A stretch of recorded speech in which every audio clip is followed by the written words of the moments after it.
Bonjour depuis la salle du petit-déj. Magnifique salle du petit-déjeuner dans notre hôtel.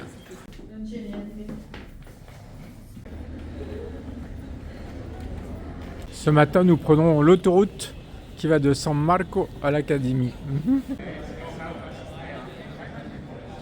Les HLM du bord de l'autoroute sont pas mal. Ici, un magasin de chaussons vénitiens de toutes les couleurs.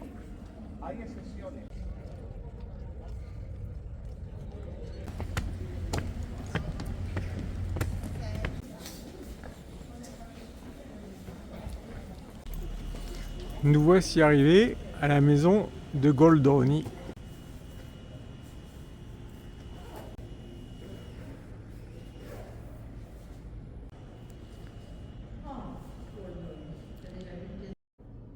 Carlo Goldoni est un dramaturge vénitien du XVIIIe siècle. Il est aussi le créateur de la comédie italienne moderne.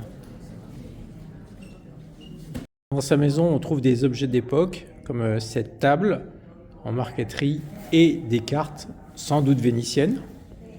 Un magnifique théâtre de marionnettes.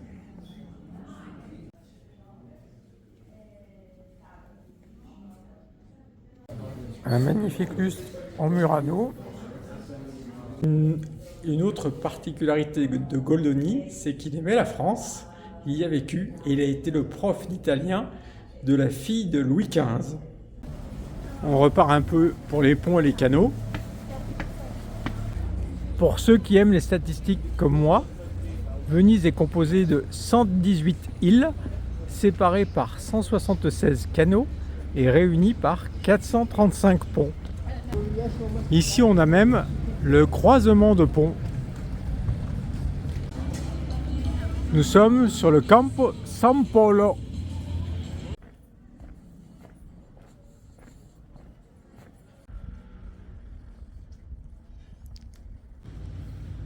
Et nous voici à Capezzaro.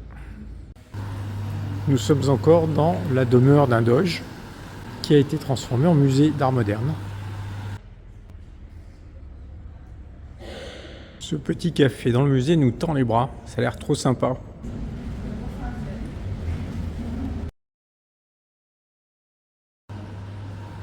Nous sommes accueillis par Rodin. Un Chagall intitulé Le Rabbin.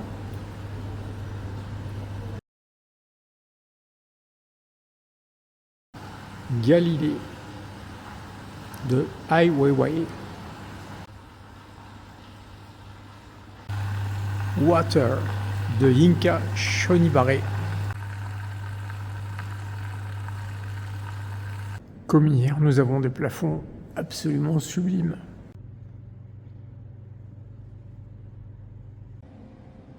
Cardinale de Giacomo Manciu.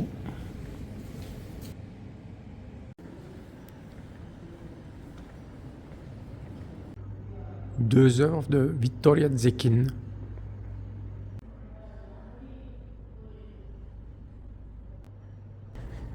Felice Casorati, Les Signorine.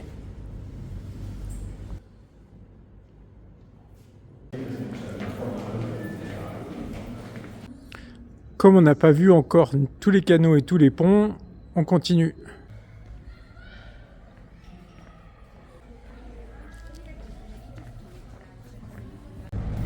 En fait, il y a un quatrième pont sur le Grand Canal, sur lequel nous sommes. C'est le pont de la Constitution qui date de 2008. Je ne le connaissais pas. Nous sommes à la gare. Comme vous le savez, j'aime les ports et les gares, donc je vais voir.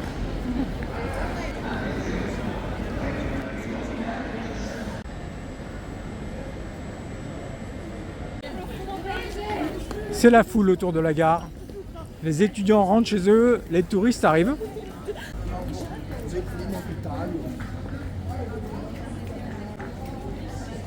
Ça, c'est l'autre autoroute qui retourne à San Marco. Là-haut, une signalisation en hébreu. On va aller dans le ghetto juif. Nous voilà dans le ghetto.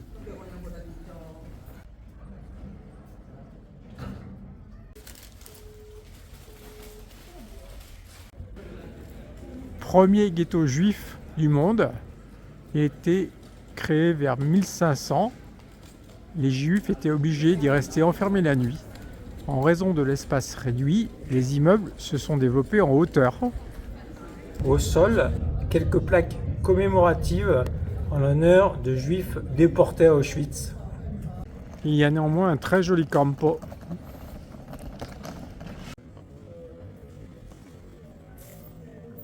Restaurant Venetica. C'est pour moi ça Venetica. L'ambiance de mon resto est super cool. Juliette a choisi une classique salade caprese. Quant à moi, j'ai pris des moules sautés. C'est un américain. Sur l'autoroute, un magnifique théâtre transformé en supermarché.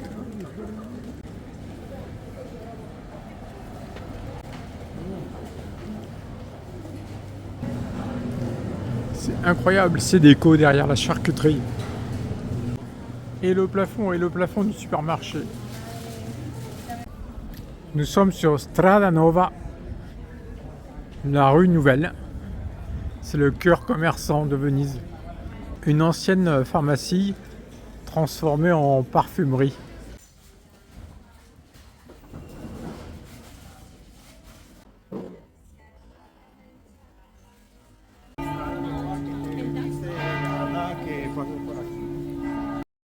Ici l'église des Saints Apôtres, qui ne paye pas trop de mine de l'extérieur, mais bien décorée à l'intérieur.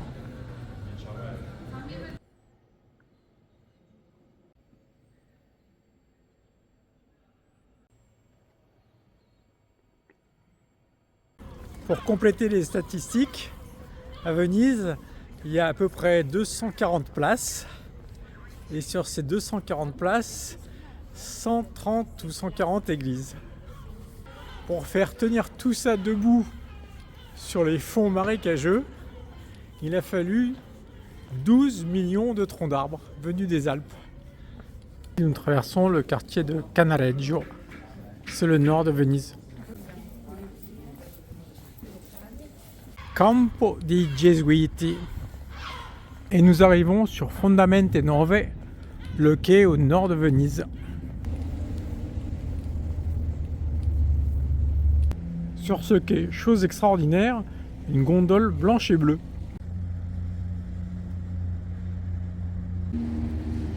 En face de nous, l'île cimetière de San Michele. Et derrière San Michele, en arrière-plan dans la brume, Murano. Dans la série La vie quotidienne à Venise, ça c'est l'ambulance.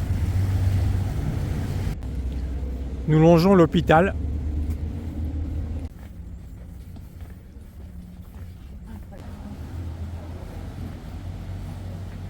La sécurité commence à arriver.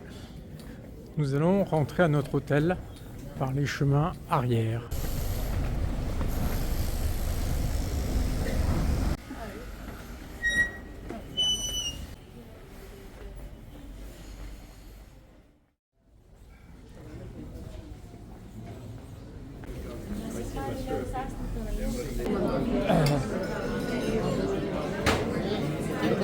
Salute et amore.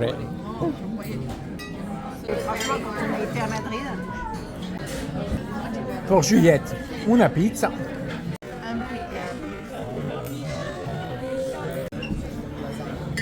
Et moi, je suis retourné au plateau fruits de mer. Le dessert, c'est pas très varié. C'est panna cotta encore. Nous faisons une petite promenade digestive. Peut-être pour la prochaine fois, pour nos 50 ans.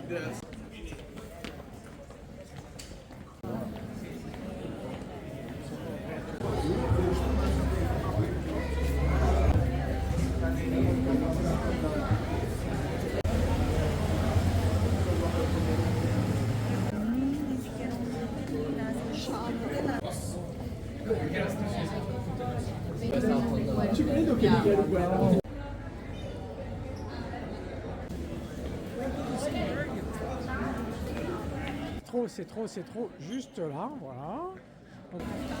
Ciao, Crédit Agricole.